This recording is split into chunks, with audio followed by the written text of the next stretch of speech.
Баршаңызға қайырлы күн достар, сіздермен бірге Жанар. Бүгін сіздерге таңқурай мен құлпынайдың қалай дұрыс мұздатқышқа қатыру керек екенін көрсетемін. Ол үшін видеоны соңына дейін көріңіздер. Мен бұл әдісті 4 жыл бойы қолданып келемін.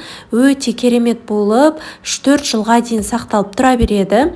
Мен көбінесе осы құлпынай мен таңқурайды қыстың күні торттың оформлениясіне және де начинкасына қолданамын. Сол үшін мен міндетті түрде жыл сайын осыларды қатырып қоямын. Ең алдымен таңқурайдың қатыру жолын көрсетемін. Ол үшін бізге осындай мұздатқыштың ыдысы керек болады. Сол ыдыстың ішіне пергамент қағазын төсеп, осылай малиналарымыздың барлығын алшақтатып орналастырамыз. Малиналарымызды жумаймыз. Жусақ суы ағып, езіліп кетуі мүмкін. Сол себепті малиналарды жумай осылай тізіп шығамыз. Таңқурайлардың барлығын бөліп қойдық. Мен начинкаға салу үшін осындай кішкене езілген малиналардың барлығын бөлек ыдысқа жинаймын. Ал оформленияға осындай бөлек ыдысқа жинаймын. Қазір олардың барлығын бөлек-бөлек қатыратын боламыз. Көбінесе оформленияға түрлері әдемі және езілмеген түрлерін алып қаламын. Енді осы таңқурайларымызды мұздатқыштың ішіне 24 сағатқа бір күнге салып қоямыз. Кейін 24 сағаттан кейін сіздерге жалғасын көрсетемін. Міне бізде 24 сағат өтті. Енді осы таңқурайларымызды алып, заморозкаға арналған пакеттерге салатын боламыз. Өте керемет болып, бір-біріне жабыспай, түрлері әдемі болып, 24 сағатта қатып шығады.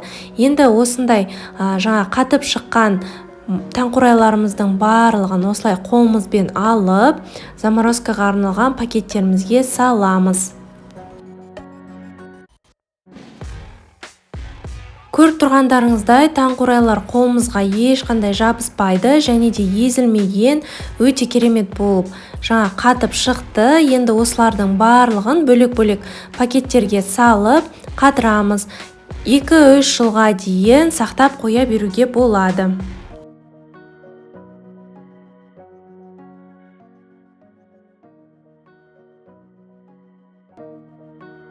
Барлығын салып болдық. Енді аузын міндетті түрде жақсылап бекітеміз. Кейін мен начинкаға, оформленияға салынған пакеттердің сырттарының барлығына күнін және де оформление, начинка деп міндетті түрде белгілеп жазып қоямын.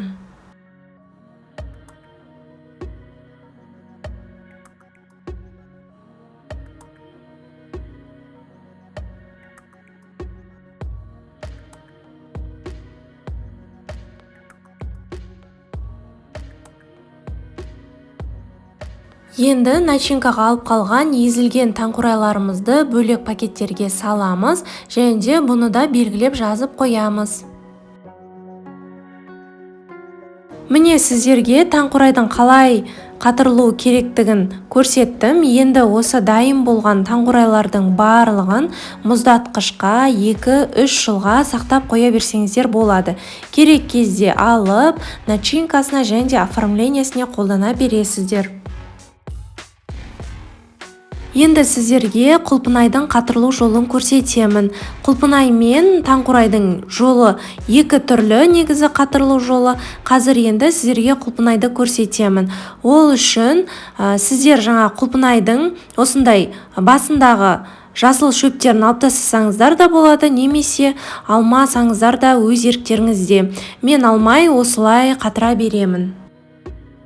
Енді бізге тағы да мұздатқыштың ыдысы керек болады. Сол ыдыстың астына пергамент қағазын төсеп, осы жәшіктегі құлпынайдың барлығын бірден аударып жібереміз.